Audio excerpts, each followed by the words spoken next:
Namaku Rina, usiaku 24 tahun. Aku lulusan D3 dari sebuah akademi keperawatan di pinggiran kota. Seharusnya aku sudah bekerja di ruang perawatan, membantu dokter, atau setidaknya menangani pasien dengan sakit ringan di puskesmas. Tapi kenyataan tidak seindah harapan. Lowongan sebagai perawat umum hampir tak pernah muncul, dan jika ada saingannya bisa ratusan orang. Aku butuh pekerjaan, karena orang tua sudah tidak bisa membantuku terlalu banyak. Maka ketika ada lowongan sebagai penjaga kamar mayat di sebuah rumah sakit umum daerah, aku mengajukan lamaran tanpa berpikir dua kali. Beberapa orang mungkin menganggap pekerjaanku ini hina, atau bahkan menakutkan. Tapi bagiku, ini tetap sebuah pekerjaan. Lagi pula mayat tidak akan menyakitiku. Itulah yang kupikirkan di awal. Kamar mayat itu letaknya di ujung lorong belakang rumah sakit. Ruangan yang jarang dilalui orang. Sunyi dan dingin. Bahkan suara langkah kaki terdengar menggema saat menyusuri koridornya. Cat temboknya sudah mengelupas di beberapa sudut. Bau obat pengawet dan pendingin mayat begitu tercium sejak pintu dibuka. Dan di hari pertamaku, aku masih memakai seragam putih bersih yang baru saja kubeli.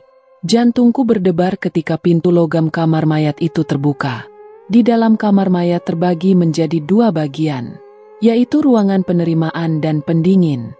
Di sisi kanan, ada deretan lemari pendingin besar. Masing-masing bisa menyimpan satu tubuh. Dan di sisi kirinya, ada meja baja untuk proses pembersihan dan perawatan jenazah. Aku berdiri mematung di depan meja baja itu.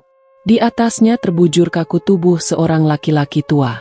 Matanya tertutup dengan mulut sedikit terbuka, dan kulitnya nampak pucat kebiruan. Petugas senior bernama Firman memberiku sarung tangan dan masker, lalu mengajarkanku cara membersihkan jenazah.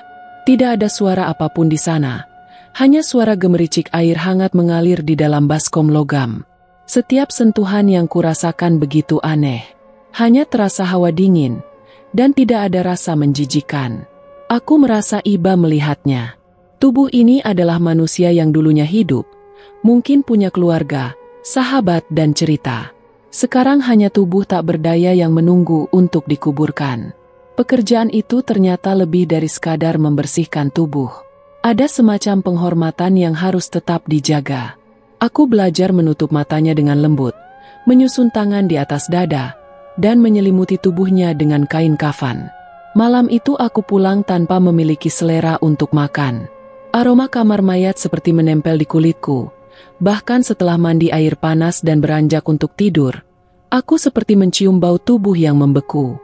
Karena sejak malam itu, aku mulai merasa seolah-olah kamar mayat itu tak pernah benar-benar kosong. Seolah ada sesuatu di dalamnya, yang selalu memperhatikanku dari balik kegelapan. Di keesokan harinya aku mendapatkan tugas pertamaku, mayat seorang lelaki tua bernama Darno. Menurut Firman, beliau meninggal karena serangan jantung saat tidur siang. Tidak ada luka atau bekas trauma pada tubuhnya. Tapi saat kulihat lebih dekat, wajahnya tidak sepenuhnya tenang. Dahinya sedikit berkerut dan bibirnya tampak seperti berbisik. Sampai sekarang aku masih ingat aroma tubuhnya. Campuran antara parfum, obat pengencer darah, dan dingin khas dari tubuh yang baru saja kehilangan rohnya. Aroma itu sulit hilang.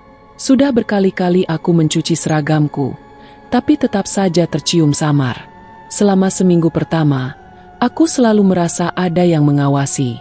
Tapi saat menoleh, tidak ada siapapun. Lampu ruang pendingin sering meredup sendiri, lalu kembali terang. Kukira itu hanya masalah instalasi listrik tua. Namun perasaan tidak nyaman itu semakin sering muncul, terutama setiap kali aku mendekati lemari pendingin nomor 7. Di sanalah jenazah Darno disimpan, sebelum diambil keluarganya keesokan hari. Aku pernah berdiri cukup lama di depan lemari itu, memastikan pintunya benar-benar tertutup rapat. Tapi entah kenapa, aku mendengar suara lirih seperti napas panjang, pelan namun dalam. Aku bahkan bisa merasakan hembusannya menyentuh leherku. Di malam hari, aku tidak bisa tidur nyenyak. Setiap menutup mata, wajah Darno seperti muncul dalam mimpiku, membisikkan sesuatu yang tak bisa ku mengerti. Kadang aku terbangun dengan jantung berdebar, dan keringat dingin membasahi punggungku. Firman hanya bilang, "Itu adalah hal wajar. Karena semua orang yang baru pertama kali bekerja di sini, pasti mengalami hal yang sama. Tapi aku tidak yakin, karena ada sesuatu yang berbeda. Bukan hanya rasa takut, tapi seperti ada sisa jiwa yang belum pergi sepenuhnya." Aku tak pernah bercerita kepada siapapun, bahkan ke orang tuaku. Kupikir ini cuma perasaanku sendiri, tapi bayangan itu terus mengikuti. Bahkan saat aku berada di luar rumah sakit. Dan sampai hari ini, bau tubuh Darno masih sesekali tercium tanpa sebab. Meski aku berdiri jauh dari kamar mayat, aku mulai terbiasa dengan sepinya malam. Waktu berjalan lambat di kamar mayat, seolah detik ikut menahan napasnya. Tidak banyak yang bisa kulakukan selain membersihkan meja stainless yang dingin, mencatat data masuk dan keluar jenazah, serta mengecek suhu pendingin secara berkala. Kamar mayat begitu berbeda dari bangsal rumah sakit lainnya. Di sini tidak ada tangis keluarga atau langkah cepat dari dokter.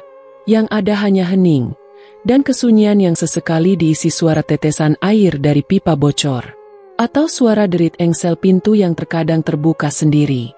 Setiap malam aku mengatur napas lebih tenang. Aku tak ingin rasa takut menguasai pikiranku. Kupelajari setiap sudut ruang ini. Kubiasakan mataku dengan pencahayaan temaram, dan dinginnya udara yang keluar dari mesin pendingin. Hingga suatu malam aku bertemu dengan Hendy. Dia adalah seorang petugas jaga malam. Hendy datang sambil membawa termos kecil berisi kopi dan sepotong roti. Wajahnya nampak ramah, meski sedikit murung. Ia menaruh bekal di atas meja kecil ruang istirahat. Dengan perlahan Hendy berucap, "Jika seandainya terjadi hal mengerikan, aku diminta menekan tombol merah di pojok dekat lemari." Aku mengangguk pelan lalu mengucapkan terima kasih.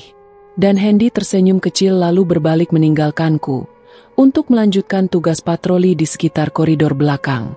Beberapa hari kemudian, aku kembali bertemu dengan Firman. Ia adalah perawat khusus yang bertugas memindahkan jenazah dari ruang rawat ke kamar mayat. Rambutnya selalu rapi dengan sikapnya yang tenang. Ia banyak membantuku beradaptasi dengan pekerjaan ini. Namun malam ini Firman mengucapkan sesuatu yang membuatku bertanya-tanya. Jika aku sudah terbiasa di sini, maka aku akan sadar bahwa kamar mayat ini tidak pernah benar-benar kosong. Ucapnya pelan saat kami membersihkan sebuah jenazah laki-laki yang baru datang. Aku pun menoleh, menanyakan maksud perkataan Firman tersebut. Di sini Firman hanya tersenyum kecil. Tapi dari matanya, aku tahu dia tak sedang membuat candaan. Ia melanjutkan pekerjaannya dengan cekatan, seolah kalimat itu tak penting untuk dijelaskan lebih lanjut. Sejak malam itu, aku mulai memperhatikan hal-hal kecil. Suara langkah pelan yang tidak berasal dari siapapun. Bayangan di lantai yang muncul tanpa sumber cahaya. Dan rasa dingin yang kadang terasa lebih menusuk. Padahal suhu ruangan tidak berubah. Semua perkataan Firman benar. Kamar mayat memang tidak pernah benar-benar kosong. Tapi aku belum tahu apa yang sebenarnya mengisi kekosongan itu. Dan sejujurnya, aku tidak yakin ingin mengetahui jawabannya saat itu juga. Malam itu udara lebih dingin dari biasanya. Bahkan jaket tebal yang kupakai tak cukup menahan hawa dingin yang merayap sampai ke tulang. Kala itu jam dinding di ruang istirahat pegawai menunjukkan jam 11 malam lewat 14 menit. Ketika suara ambulan meraung-raung bersahutan di luar gedung rumah sakit, aku berlari keluar dan melihat Firman sudah berdiri di depan lorong menuju ruang pendingin. Wajah Firman nampak kaku dengan tatapan tak percaya. Kecelakaan besar telah terjadi. Bus pelajar dari luar kota terjun ke dasar jurang.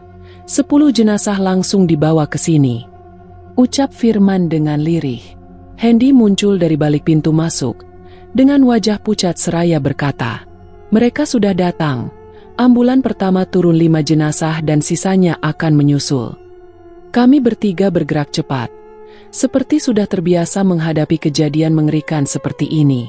Tapi malam ini terasa berbeda. Satu persatu jenazah diturunkan dari ambulan. Tubuh para pelajar berseragam sekolah mulai dipindahkan. Beberapa tubuh korban seragamnya masih nampak bersih, dan yang lain penuh dengan darah kering. Dan usia mereka mungkin belum genap 17 tahun. Saat aku membuka kantong jenazah pertama, jantungku langsung berdegup kencang. Wajahnya terlalu tenang, seperti orang tertidur nyenyak, bukan seseorang yang baru saja wafat dalam kecelakaan mengerikan. Bahkan suhu tubuhnya tidak terlalu dingin. Tentu mereka sudah mati, karena tidak ada detak jantung dan napas. Tapi kulit mereka tak seperti mayat biasanya. Tidak terasa kaku dan tidak juga membiru. Melainkan terasa baru, seolah nyawa mereka baru saja ditarik beberapa menit yang lalu. Aku menoleh ke arah Firman yang tengah mencatat identitas korban. Di sini aku coba menanyakan kejadian aneh ini kepadanya. Firman hanya melirik sekilas dan berkata, bahwa terkadang tubuh korban memang seperti itu. Dan aku diminta untuk tidak memikirkannya. Dan kembali melakukan tugasku sesuai prosedur. Aku kembali melakukan tugas dan coba mengikuti saran dari Firman. Namun saat membuka kantong jenazah ketiga, aku menemukan seorang gadis, dengan seragam yang sudah robek di bagian pundaknya. Wajahnya juga tenang. Terlihat sangat tenang. Bahkan lebih damai dari 2 jenazah sebelumnya. Aku menatap wajahnya lama, dan gadis itu seperti sedang menatap balik dari dalam matanya yang terpejam.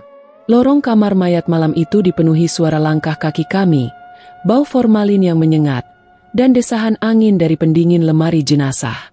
Tapi di antara semua itu, ada rasa lain yang tak bisa dijelaskan, seolah kami sedang tidak sendirian.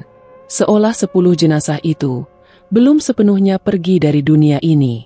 Setelah semua jenazah dimasukkan ke lemari pendingin dan dicatat, aku kembali ke ruang istirahat. Tanganku gemetar saat menuang air panas ke dalam cangkir. Hendy duduk di pojok ruangan. Matanya menatap kosong ke arah lantai.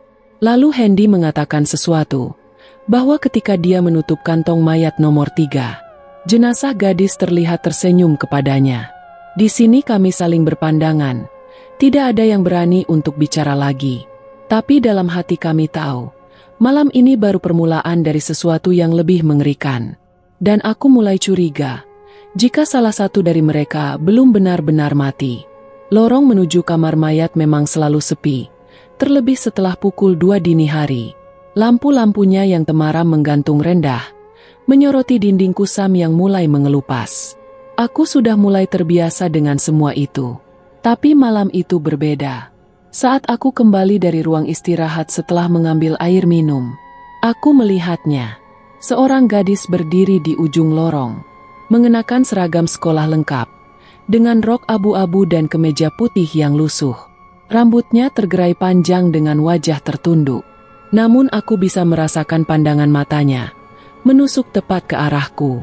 Aku menghentikan langkah, dan kini jarakku dengannya kira-kira 20 meter. Aku sempat berpikir itu mungkin salah satu keluarga korban yang tersesat. Tapi lorong itu seharusnya sudah terkunci sejak pukul 11 malam.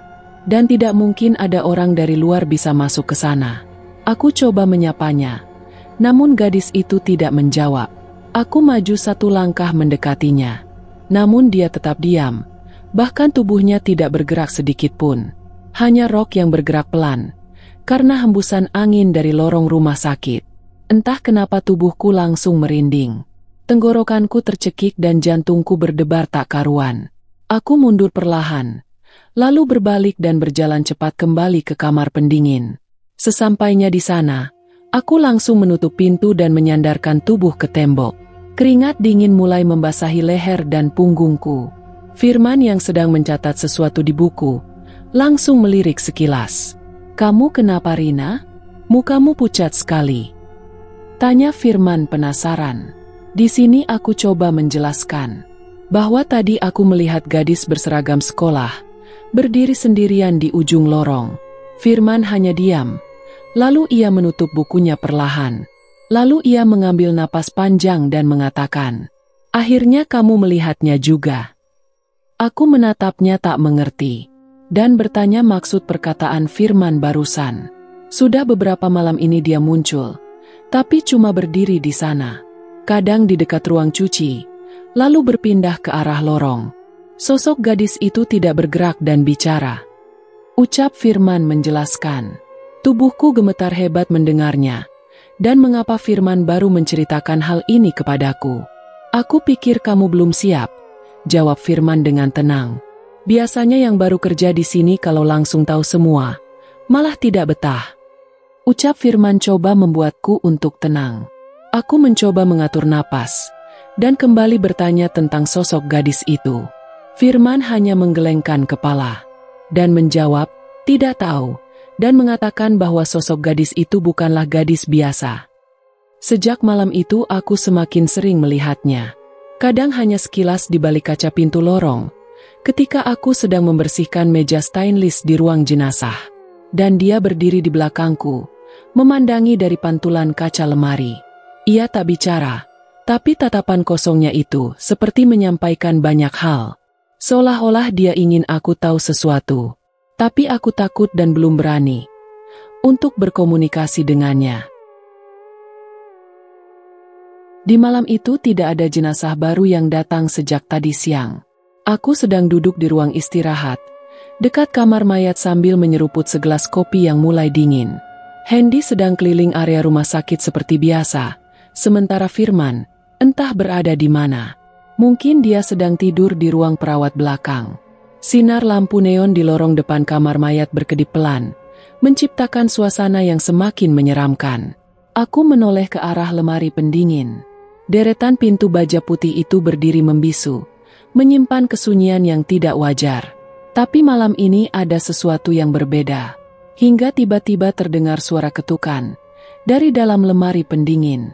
3 ketukan terdengar samar namun jelas. Aku langsung berdiri untuk memastikannya. Suara itu bukan dari arah pintu masuk, bukan juga dari dinding kamar mayat. Namun suara itu berasal dari salah satu lemari pendingin jenazah. Lalu aku mendengarnya lagi. 3 ketukan kembali terdengar. Suaranya begitu pelan seperti ketukan tangan yang lemah. Aku berdiri, mencoba menahan detak jantung yang mendadak berdebar tak karuan. Langkahku berat saat ku dekati lemari paling ujung. Aku coba memanggil Firman dengan suara nyaris berbisik. Namun Firman tidak menjawab.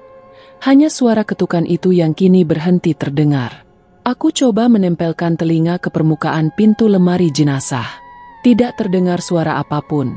Namun saat aku hendak berbalik, seseorang memanggil namaku. Seketika tubuhku membeku. Suara bisikan itu begitu dekat, seolah berasal dari dalam lemari pendingin. Aku langsung mundur dan hampir menjatuhkan termos kopi di tanganku. Tidak ada siapapun di sekitarku, hanya deretan lemari jenazah yang kembali diam. Tapi aku sedang tidak berhalusinasi. Suara itu nyata, seseorang atau sesuatu memanggil namaku. Beberapa menit kemudian, Firman datang sambil menahan rasa kantuk. Aku menatapnya dengan tatapan bingung bercampur takut, dan mencoba menanyakan suara ketukan itu kepada Firman. Firman berhenti menguap. Lalu ia menatapku dengan serius. Ia menarik napas panjang, lalu duduk di kursi plastik dekat meja. Ternyata Firman juga mendengar suara ketukan sama sepertiku. Dia memintaku untuk tidak memikirkan suara tersebut. Karena semakin aku takut, maka mereka akan semakin menghantuiku. Aku hanya terdiam. Kata-kata Firman menggantung di udara, seperti bayangan hitam yang tak mau pergi. Aku kembali melirik ke arah lemari pendingin. Entah siapa yang mengetuk dan membisikkan namaku malam itu. Tapi aku yakin, kondisi di kamar mayat kini berubah menjadi mencekam. Sudah lewat tengah malam, ketika aku mendengar suara ketukan itu untuk pertama kalinya. Suara ketukan itu begitu pelan namun teratur, seperti seseorang mengetuk dari dalam lemari pendingin. Awalnya kupikir itu hanya ilusi, atau gema dari langkahku yang terpantul di dinding besi ruang pendingin. Tapi ketika suara itu terdengar lagi beberapa menit kemudian, kali ini lebih jelas dan lebih dekat, aku langsung menghentikan pekerjaanku. Aku berdiri diam di tengah ruangan, dan coba menajamkan pendengaran. Suara itu berasal dari lemari nomor 4. Laci yang malam itu menyimpan tubuh gadis berseragam SMA. Gadis yang sama seperti yang kulihat di ujung lorong. Kakiku terasa berat untuk melangkah, tapi rasa penasaran jauh lebih kuat. Aku coba mendekat perlahan. Namun lemari itu kini tak lagi bergerak dan tak lagi bersuara. Aku berdiri di depan lemari nomor 4, dengan tanganku menggantung di sisinya.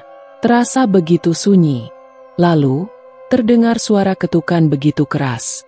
Aku terkejut karena ketukannya begitu tiba-tiba dan keras. Ketukannya hanya sekali seperti sebuah peringatan. Aku coba memanggil nama Firman, berharap dia masih di ruang istirahat. Kupalingkan wajah melirik ke arah pintu, namun tak ada siapapun. Suara dari televisi tua di ruang istirahat juga tidak terdengar. Kini aku sendirian. Ketika aku ingin berbalik meninggalkan laci itu, suara baru muncul, dan lebih menyeramkan daripada sebelumnya. Bisikan itu datang dari arah lemari pendingin. Suara perempuan terdengar lirih serak, seolah terdengar langsung ke dalam telingaku. Seperti ada seseorang berdiri di belakangku, dan membisikkan namaku dari dekat. Jantungku nyaris copot. Kupaksa tubuhku berbalik, menghadap ke lemari nomor 4. Aku tahu aku harus pergi, tapi kakiku tak bisa bergerak. Bibirku bergetar ketika suara itu muncul lagi. Suara meminta tolong terdengar olehku. Aku coba menahan napas, dan berharap itu hanya ilusi, karena aku terlalu lelah dan ketakutan. Aku mundur perlahan, lalu berlari keluar kamar mayat, dan kupanggil nama Firman sekuat tenaga. Firman yang terkejut, akhirnya keluar dari ruang istirahat sambil mengucek mata. Dia lantas menanyakan apa yang terjadi kepadaku. Aku coba mendekati Firman dan menjelaskan kejadian tadi kepadanya. Firman menatapku, lalu berjalan cepat ke ruang pendingin, dan aku mengikutinya dari belakang. Kini kami berdiri bersama, di depan lemari nomor 4. Dia mendekat lalu menempelkan telinganya ke permukaan logam. Hanya ada keheningan dan tak ada suara apapun. Laci ini memang paling sering diketuk, ucap Firman sambil tersenyum. Aku menatapnya tak percaya. Jadi Firman selama ini tahu. Kejadian mengerikan ini telah terjadi beberapa malam terakhir. Tapi biasanya cuma suara ketukan. Tidak pernah ada suara bisikan apapun. Aku menelan ludah, dan menjelaskan bahwa bisikan tadi menyebut namaku. Firman menatapku lama lalu berucap, "Kalau sudah begini, sepertinya dia mau kamu mengetahui sesuatu." Aku hanya bisa menunduk dengan dada terasa berat. Di balik logam dingin itu, mungkin ada jiwa yang belum tenang, atau ada kebenaran yang belum terungkap. Dan aku merasa, aku tidak punya pilihan selain mendengarkannya. Malam itu aku tertidur di ruang istirahat pegawai. Tubuhku lelah, pikiranku penuh dengan suara ketukan dan bisikan yang belum bisa kupahami. Televisi tua yang biasa menyala kini mati, menciptakan kesunyian. Lampu hanya satu yang menyala redup di sudut ruangan. Aku bermimpi. Di dalam mimpiku, aku berdiri di lorong rumah sakit. Tapi semuanya terlihat berbeda, menjadi lebih gelap, lebih sepi, dan seluruh dindingnya seakan diselimuti kabut tipis. Lantai lengket seperti dilumuri darah yang mengering. Dari kejauhan sosok itu muncul. Seorang gadis dengan seragam putih abu-abu berdiri membelakangiku.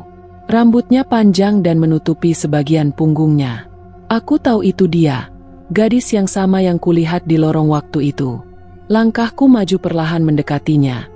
Aku coba bertanya tentang siapa dirinya, dan apa maksud dari semua hal mengerikan ini. Dia pun menoleh dengan wajahnya yang pucat, dan bola matanya seakan melayang. Tapi dari sorotnya, ada luka dan permohonan meminta bantuan kepadaku. "Tolong aku." Suaranya bergetar. Aku hendak mendekat, namun tiba-tiba tubuhnya berubah. Separuh wajahnya mengelupas, memunculkan kulit hitam membiru seperti tubuh yang lama terendam. Matanya membelalak, dan dari mulutnya mengalir darah kental yang menetes ke lantai. Aku ingin menjerit tapi tak bisa. Dia mengulurkan tangannya padaku. Tangannya begitu dingin, dan ketika dia menyentuh lengan kiriku, terasa seperti terbakar menimbulkan rasa perih. Aku terbangun dengan napas terengah. Keringat dingin membasahi tubuh dan dahiku. Kupandangi lengan kiriku, dan di sana, tepat di tempat yang disentuh gadis itu dalam mimpi, ada goresan panjang. Lukanya tipis tapi dalam membentuk garis merah.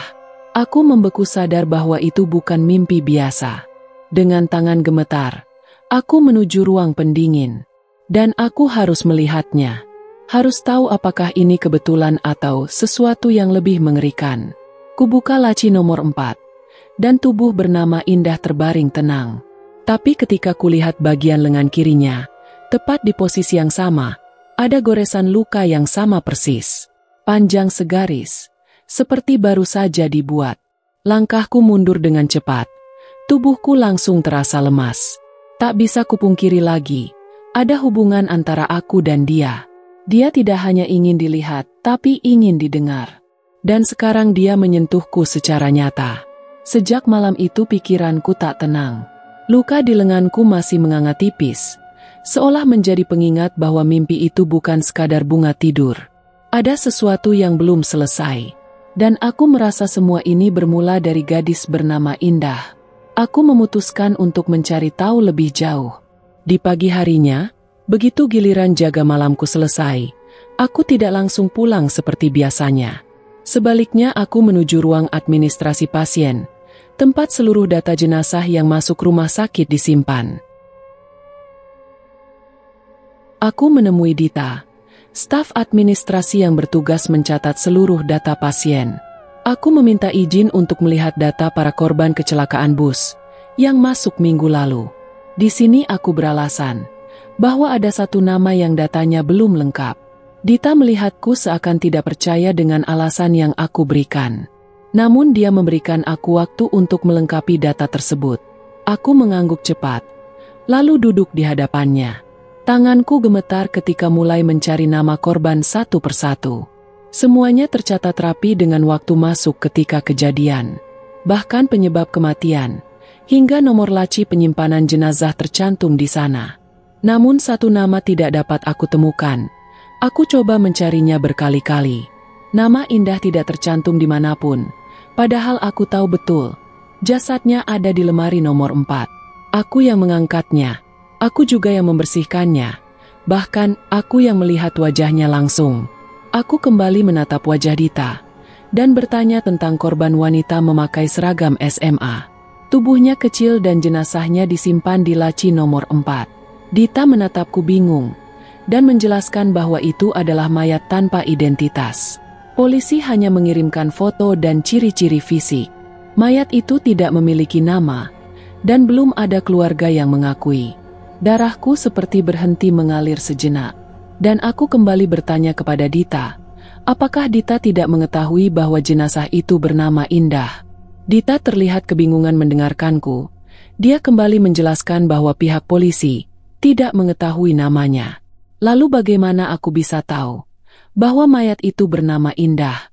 Aku berdiri dari kursi dengan langkah limbung dan nafas yang sesak. Namanya tidak pernah terdaftar. Lalu siapa yang membisikkan nama itu di mimpiku? Malamnya saat aku kembali berjaga di kamar mayat, suasana jauh lebih sunyi dari biasanya. Firman sedang tertidur di kursi, sementara Hendy tak terlihat. Hanya lampu neon berwarna dingin yang menemani. Dan ketika aku kembali membuka laci nomor 4, jasad gadis itu masih ada. Wajahnya seolah lebih pucat dari sebelumnya. Tapi sekarang, ada senyum samar di ujung bibirnya. Seakan dia tahu, aku mulai mengerti dengan kondisinya. Dan saat aku hendak menutup laci itu, dari balik lorong gelap terdengar suara langkah kaki pelan. Langkah kaki kecil, seperti milik seorang gadis remaja. Aku menoleh dan melihat Indah berdiri di sana. Dengan wajah pucat, dan luka di lengan kirinya sama seperti milikku. Malam itu aku duduk dengan gelisah di ruang istirahat, menatap gelas kopi yang sudah dingin.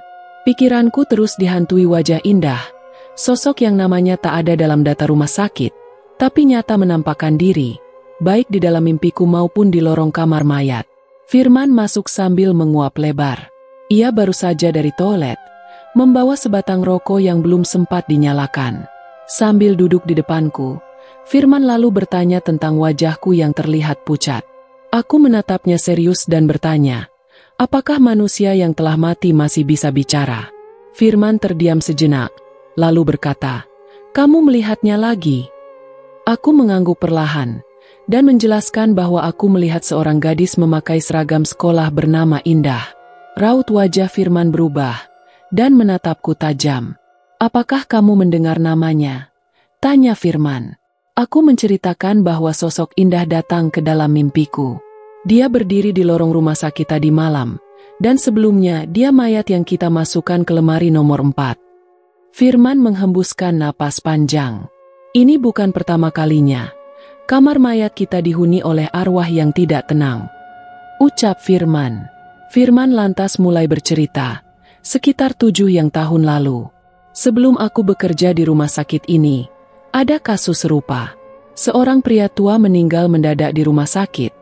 Tidak ada keluarga yang menjemput jenazahnya. Tapi setiap malam, lemari pendingin tempat tubuhnya disimpan selalu terbuka sendiri. Dan hawa di sekitarnya berubah menjadi dingin, ucap Firman. Waktu itu Firman sempat meminta bantuan seorang kiai untuk melakukan pembacaan doa dan ruqyah ringan. Dan gangguan itu perlahan menghilang. Tapi, Firman belum pernah mendengar cerita tentang arwah yang seseram ini. Tak lama setelah itu, Hendy masuk membawa termos air dan beberapa bungkus mie instan. Tapi setelah melihat wajah kami, ia langsung mengerutkan dahi. Aku menatapnya tajam, dan kembali menanyakan hal yang sama kepadanya. Hendy menelan ludah, dan tangan yang membawa termos mulai sedikit gemetar. Aku dan Firman serempak menatapnya. Hendy ternyata mengalami gangguan yang sama, sekitar 2 malam yang lalu.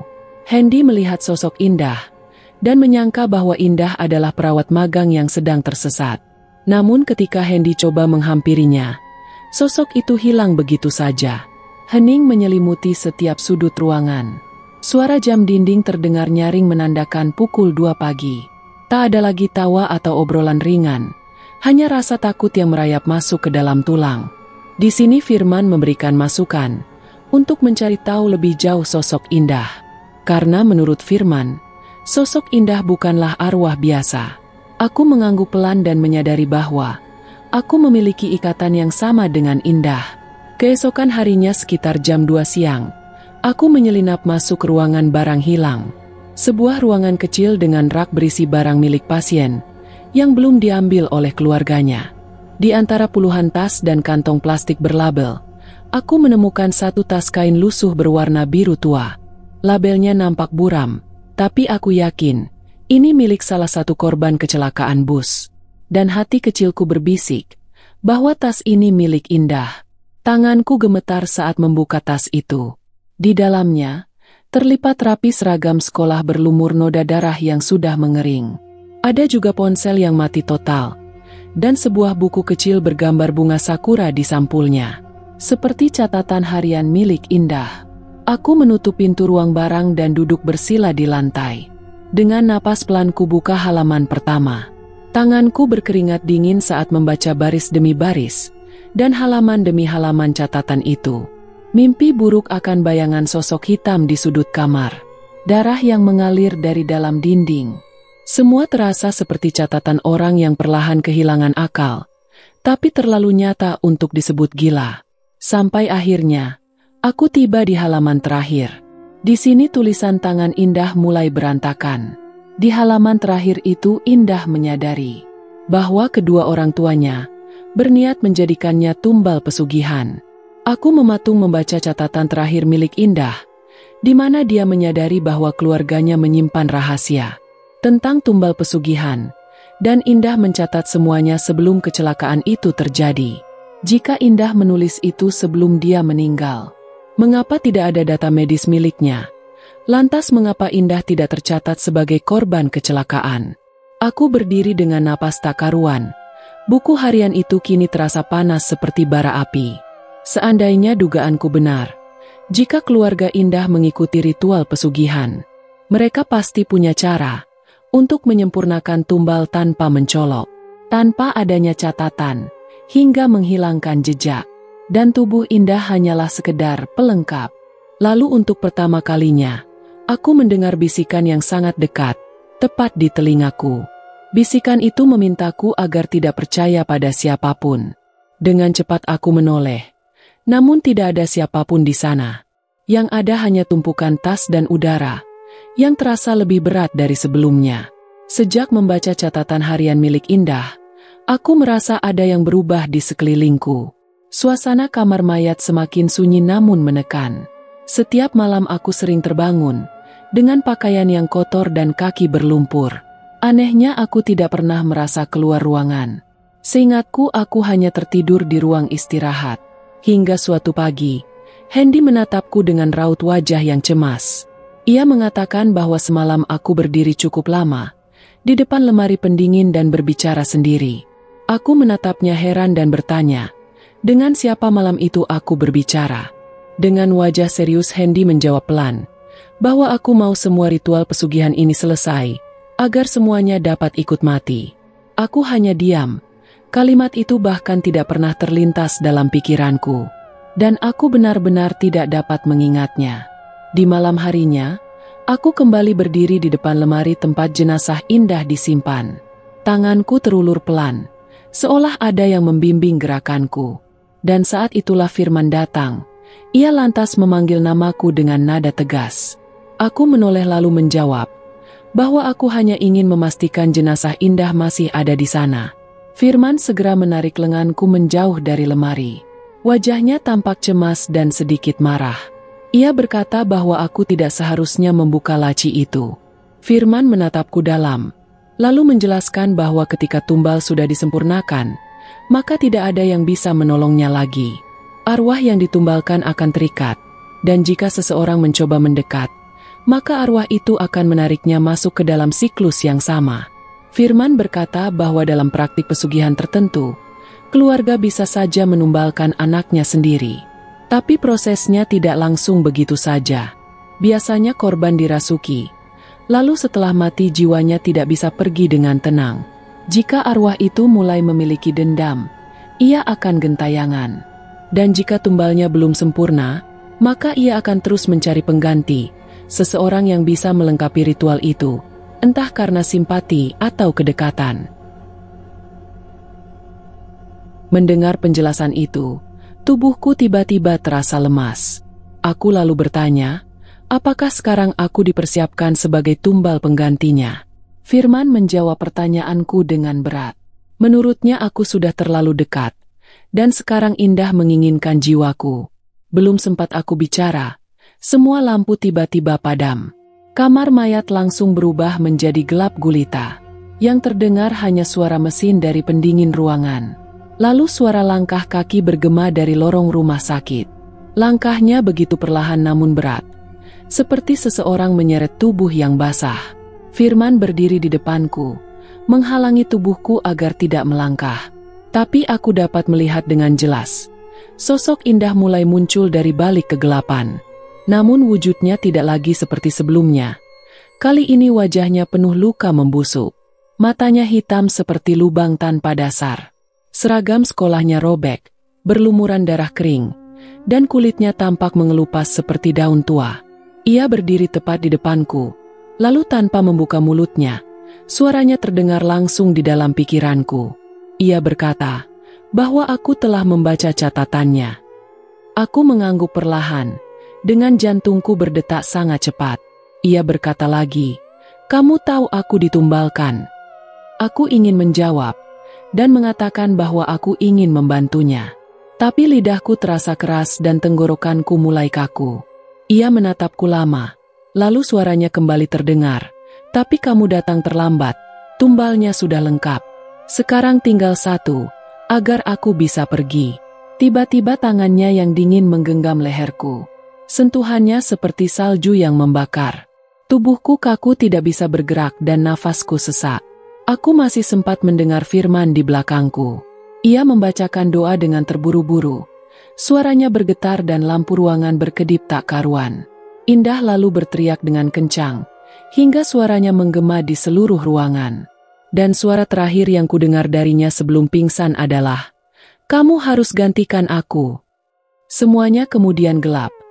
Lalu aku terbangun di ruang istirahat dengan kepala yang berat. Di sampingku Hendy duduk dengan wajah yang khawatir. Firman berdiri di dekat pintu, menatap kamar mayat yang terkunci rapat dari dalam. Firman berkata pelan, bahwa sosok Indah belum benar-benar pergi. Dan aku sadar, ini belum berakhir. Setelah malam itu, setelah tubuhku hampir diambil Indah, aku tahu bahwa ini bukan lagi sekedar gangguan arwah penasaran. Ini jauh lebih dalam. Indah bukan hanya ingin didengar. Dia menginginkan tumbal dan aku yang harus menuntaskannya. Aku sempat berkata pada Firman dan Hendy bahwa aku ingin mendatangkan seseorang yang mengerti. Seorang tokoh agama yang bisa membantu melepas ikatan Indah dari dunia ini. Firman semula tampak ragu, tapi akhirnya setuju, walau dengan peringatan. Kalau tumbalnya sudah sempurna, bahkan doa pun tak cukup kuat untuk menembusnya. Hari itu aku mencari seorang kiai yang dikenal sering menangani gangguan gaib. Saat kutemui beliau di masjid kecil tak jauh dari rumah sakit, aku mencoba menjelaskan semuanya dengan jujur, tentang kamar mayat, tentang Indah, tentang catatan hariannya, dan tentang semua teror yang terjadi. Wajah kiai itu tidak berubah, melainkan tetap tenang, tapi matanya menunjukkan kehati-hatian. Ia berkata padaku, kalau memang betul dia korban pesugihan, maka kita tidak hanya melawan arwah. Kita sedang menyentuh perjanjian lama yang belum selesai. Aku hanya mengangguk, tidak berani untuk menjawab, tapi aku tetap memohon bantuannya.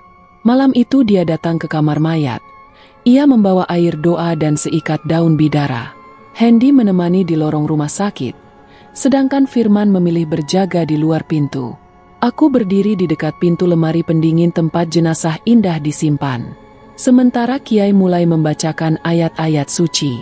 Baru beberapa menit berlalu, udara di dalam ruangan berubah drastis. Lampu mulai mati, lemari pendingin bergetar pelan, dan terdengar suara tangisan, atau mungkin jeritan entah berasal dari mana. Kiai terus melantunkan doa, tapi tiba-tiba suara itu berubah menjadi amarah. Seperti ada yang berteriak dalam bahasa yang tidak kupahami. Lalu dari balik lemari terdengar dentuman keras, seolah seseorang menghantam pintu dari dalam dengan kekuatan penuh. Kiai lalu menghentikan bacaannya. Ia lantas menoleh ke arahku. Ia berkata dengan nada berat, seraya meminta maaf, jika arwah ini tidak bisa pergi karena ikatannya terlalu dalam. Aku bertanya dengan suara gemetar, apa maksud dari ucapannya? Beliau menjawab, dia sudah dipersembahkan sepenuhnya. Daya hidupnya di dunia ini bukan lagi miliknya sendiri. Bahkan kalau kita paksa, kita hanya akan menyakiti arwahnya lebih dalam. Aku terduduk lemas di lantai. Rasanya seperti gagal, seperti kehilangan kesempatan terakhir. Kiai hanya menatapku dengan iba. Ia meletakkan sisa air doa di meja, lalu berkata sebelum pergi, yang bisa kamu lakukan sekarang hanya satu, doakan dia setiap malam. Kadang bukan pembebasan yang bisa menyelamatkan arwah, tapi keikhlasan. Sejak malam itu aku mulai menerima kenyataan bahwa Indah tidak bisa diselamatkan seperti yang kubayangkan. Ia tetap datang, tidak setiap malam, tapi cukup sering untuk membuatku tak bisa benar-benar tidur nyenyak. Terkadang aku melihatnya berdiri di sudut ruangan, menatapku dengan mata yang kosong. Saat lampu padam aku mendengar suara napasnya, dekat sekali dengan telingaku. Tapi ia tidak lagi menyentuhku dengan rasa amarah.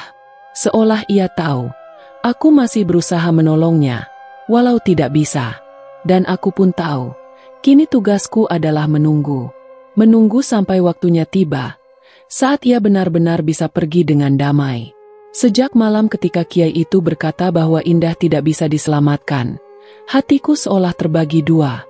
Separuh merasa gagal, separuhnya lagi masih ingin berjuang, meski dengan cara yang lebih sunyi. Aku mulai membiasakan diri berdoa setiap malam, tepat di depan pintu lemari pendingin tempat jasad Indah disimpan. Aku tidak lagi membaca doa dengan suara lantang, seperti yang dilakukan kiai itu dulu. Aku hanya membacanya dalam hati dengan pelan, sambil berharap entah bagaimana, arwah Indah bisa mendengar dan perlahan-lahan menemukan jalannya sendiri.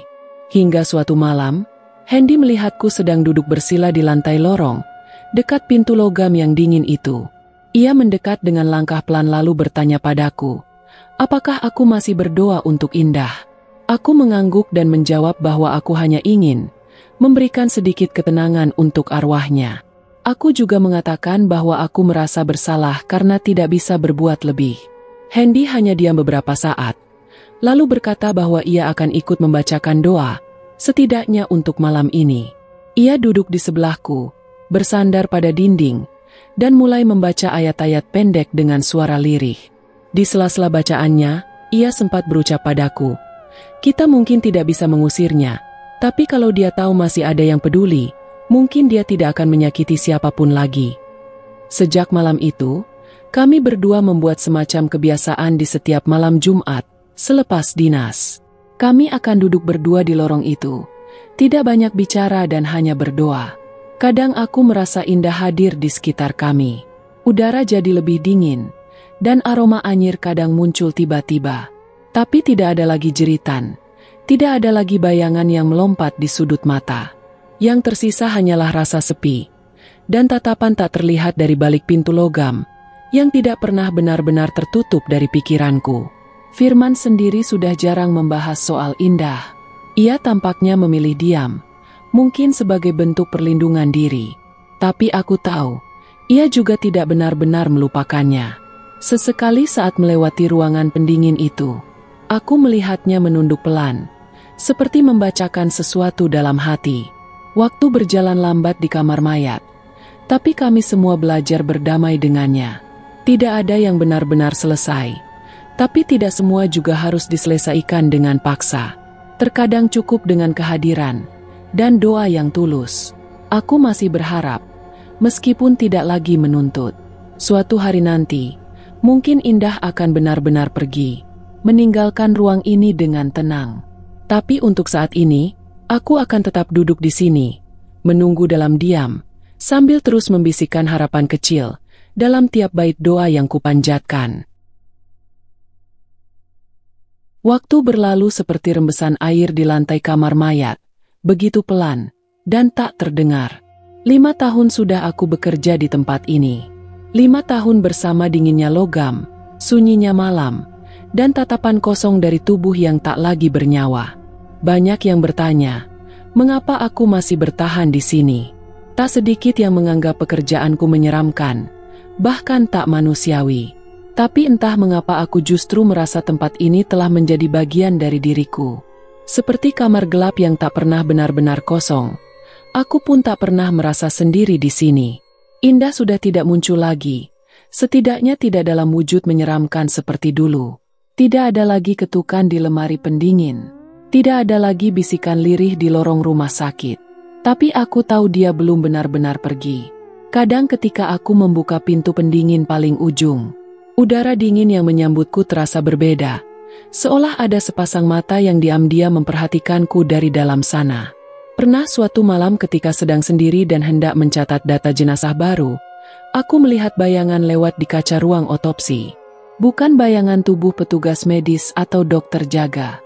Bayangan itu terlalu kecil, terlalu halus gerakannya. Sekilas seperti sosok gadis berseragam sekolah. Tapi ketika aku menoleh tak ada siapapun di sana. Hendy kini sudah pindah tugas ke bagian depan rumah sakit. Katanya ia tidak ingin terlalu dekat dengan kamar mayat. Firman tetap di sini dengan wajah semakin tua, dan rambut putih mulai menyelip di antara rambut hitamnya. Ia tidak banyak berubah, masih dengan langkah pelan dan suara yang selalu datar. Tapi kini ia lebih jarang bicara tentang yang tak terlihat. Mungkin karena ia tahu, kami tidak benar-benar butuh penjelasan, kami hanya butuh bertahan. Aku sendiri akan tetap duduk di sini hampir setiap malam. Masih dengan buku catatan di tangan, masih dengan lampu redup di sudut kamar mayat. Terkadang aku membuka lemari pendingin satu persatu, memeriksa suhu dan posisi tubuh yang dibaringkan di sana. Dan tiap kali aku membuka pintu terakhir, pintu tempat tubuh Indah dulu disimpan, jantungku berdegup sedikit lebih cepat. Bukan karena takut, tapi karena aku tahu bahwa aku tidak sendiri.